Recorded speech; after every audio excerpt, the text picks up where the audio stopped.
part of today's webinar, which is about how to tell your story. First, we consulted Daryl at National PTA, who's our social media expert, to discuss promoting your event when your marketing tactics are key. There's understandably an inclination to rely on language commonly known as fear-mongering to get parents concerned and turn out to the event. With an issue like digital safety, parents often experience fear and skepticism, which is very normal. And while there is some value in using language that stresses the importance and pressing nature of the event, we recommend using language that invites and encourages conversation and inquiry. In creating social media posts to get people to RSVP for your digital families community event, try something like, do you want to know how to use social media? Or do you want to know what to keep an eye on when your kids have a smartphone? Instead of, you don't know what you're doing online and that's terrifying. Also, position the event as an opportunity. For example, you could make a caption on one of your posts, when do you ever have an hour to talk to your kid about important issues? Take advantage of this unique opportunity. You also don't want to forget to go live, like to use social media during your event. You can go live on social media from your event, kind of like a reporter.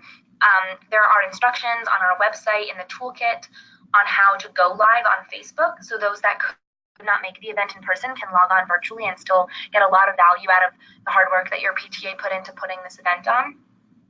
You can also use social media to post live updates on the event. You can make a Facebook post, or more appropriately, it might be a tweet. For example, Mr. Smith, the elementary school librarian, giving a presentation on the ways the internet builds community. And you'll post that along with a picture of Mr. Smith giving the presentation. Or you can post a photo as families filter into the event space with a caption like, T-minus 10 minutes until these families become digital safety certified. You don't want to miss out. And that's going to be helpful in reminding people that were invited to the event that the event's going on, in case they might have forgotten that it was happening that night.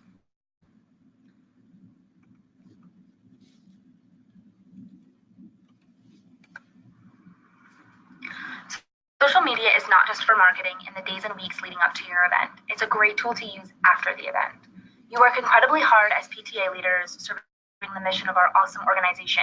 Use this event as a way to market your PTA as the valuable resource to parents that it is. Let's talk about taking a great photo that helps us tell our even greater story. Daryl has a few tips on a good versus a bad picture. The picture on the left is bad because it's not very clear, and the picture is just a picture of a parent and a child's back at a table, and we can't really tell what they're doing or what they're looking at. It really doesn't tell a story about the event at all. You can't look at that picture and understand what went on at the event. When you're posting pictures from your event, you want to gear toward taking pictures of people. Particularly, you want to get good shots of parents with their children, either full face or profile. It's great to catch candid shots with people engaged in discussion. You want to catch people in the act of learning. And that's why we really emphasize the media release form, because you have put all this effort into getting everyone to sign it, and if you only take pictures of people's backs, you wouldn't even need the media release form for something like that. But something on the right, you would, and those are the better pictures. They tell a better story. There's a lot to keep in mind when you're gathering good footage from your event. However, as the host and/or organizer of the event, it's hard to be focused on catching the right shot. You're focused on so many other things to make sure the event goes off without a hitch. For this reason, we recommend you get a volunteer whose job is solely to take pictures, video, and to gather quotes from attendees. This is a volunteer who is outside of the action and can move around the room or rooms looking for photo opportunities. Again, this is not the person in charge of the event, not in charge of the event, the logistics, the food, or anything else. They are the DD, the dedicated developer. This volunteer should look for particularly engaged families who might provide good quotes or sound bites of information that you can use as a photo caption or post as a video. When you're getting quotes from people, you don't want to just ask, can I get a quote from you on this event? Because that's way too vague. You also don't want to ask simple yes or no questions, because the quote or voice recording will fall flat. Ask open-ended questions that will allow the parent or respondent the opportunity to expand on their thoughts. For example, how did this event help your family? Or why did you feel compelled to come to an event on digital safety? Use your phone to record the voice or take a video of the interview so you don't have to worry about taking notes or getting the quote written down exactly right. My next stop was with Corinne at National PTA. She gave us tips on how to tell your story post-event. Your PTA does a lot for your school and community that it may not necessarily get credit for. It's hard to see the one-to-one correlation between something your PTA is doing and how a family is benefiting from it. That's why it's so important to make it clear to your school community that PTA is a resource and a tool for parents. You can do this by writing a blog or an opinion editorial, also known as an op-ed. When writing either of these pieces, you want to answer the 5 W's: who, what, when, where, and why. You want to establish a problem and provide a solution. For example, the problem is that there's not enough communication between parents and children about online habits and behavior. This Digital Families Community event and the work that your PTA is doing is the solution. Both of these pieces are really short. Don't feel like you need to expand at length. Parents are busy and don't have a ton of time to read something lengthy, and you are busy and don't have a ton of time to write something lengthy. Say enough to get the information to them. There's a difference between a blog and an op-ed, however. With a blog, you want to start with a big concept to catch the reader's attention. When I say big, I mean start with a generalized statement.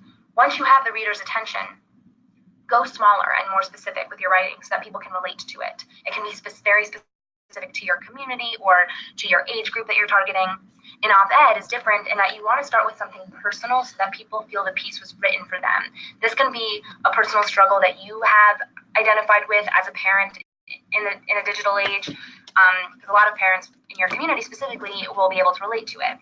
In both of these pieces, it's important to end with the big or overarching takeaway that you want people to remember. And that can probably come from some of the takeaways that your family share out at the wrap-up portion of your event. Heidi is National PTA's public relations guru. She writes all of our national press releases and media advisories. If you're wondering how to engage your local media outlets, Heidi has a few tips. First, don't be afraid to cold email. In other words, email media folks you do not know. You can find contacts for local news outlets through a quick Google search, which I'll walk through with you right now.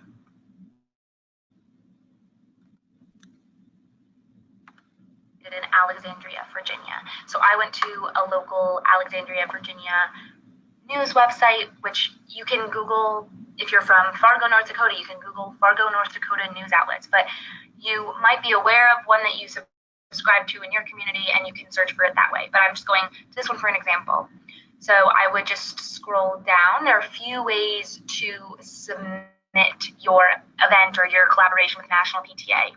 First, you can go to contacts, and these are pretty high-level contacts, but if you scroll down, you'll likely be able to find a form to fill out with more information. So for the example, for this one, I would do submit a news tip and fill out all of this information, complete the CAPTCHA, and submit it. You can also submit a news tip through, usually websites will have a news tips section, and that's where you can write in your news tip. But if you're comfortable doing this, which is perfectly fine as well, you can go to the news team section, and that will bring you to a list of the reporters. You don't want to go to the anchors necessarily, but you can grab any of these reporters and just email them. They also have their Twitter handles, so you can reach out to them on Twitter and let them know about the event, what you are all up to. And maybe they, as reporters, don't cover your exact topic, but they might be able to direct your email to the person that covers education in your community or community events, and that's a great way to do it as well.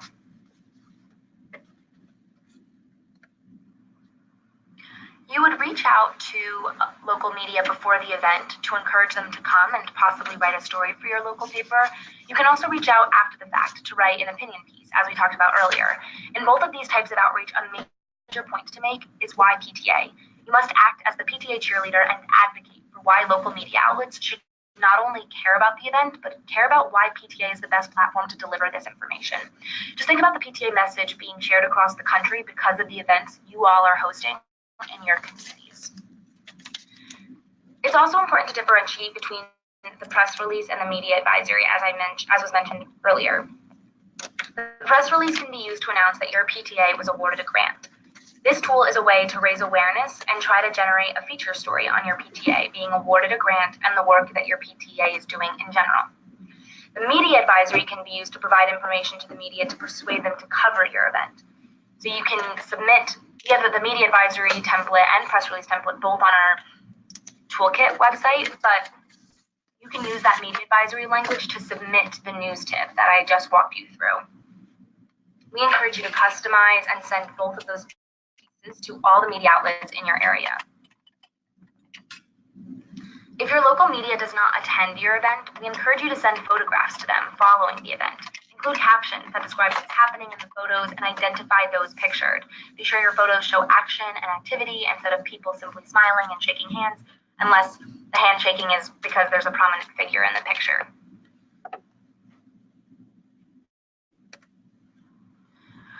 Putting in the work during the event to gather pictures, video, and quotes will allow you to drag out the event past the actual date of the event. So much went into planning and putting on the event, your PTA deserves to take a couple of weeks to show off what was accomplished. You can make the event stretch and last so you can continue being a service provider to your school and community. These social media posts or blog posts will continue to draw awareness to digital safety and get more and different people to events in the future, because people who may not know what PTA is or how they can benefit from it will see the positive impact you all can have. Ultimately, learning how to tell your story is not just about meeting the grant requirements. Although we ask you to send us 3 pictures and evidence of outreach efforts at the conclusion of your event, we encourage you to take a lot more pictures and video with your families in attendance. You can use all that information you've gathered to tell your PTA story and boost membership, which will be the topic of next month's webinar, so it all ties in pretty well. So as a recap, the top tips to take away from today's webinar are: have a volunteer specifically there for photos and videos. It'll make your life a heck of a lot better and easier, and you'll have way more coverage than you would have had you been the one that had to run the event and also worry about taking pictures. 2, a good photo includes parents, children, and their faces. There's a reason we have the media release form, like I said. Make sure that you utilize the purpose of that form by capturing photos of families and posting them later. And then finally, show value beyond the actual event night. Use the post-event marketing and outreach as an opportunity to continue to educate your school community with the knowledge you gained by hosting the event.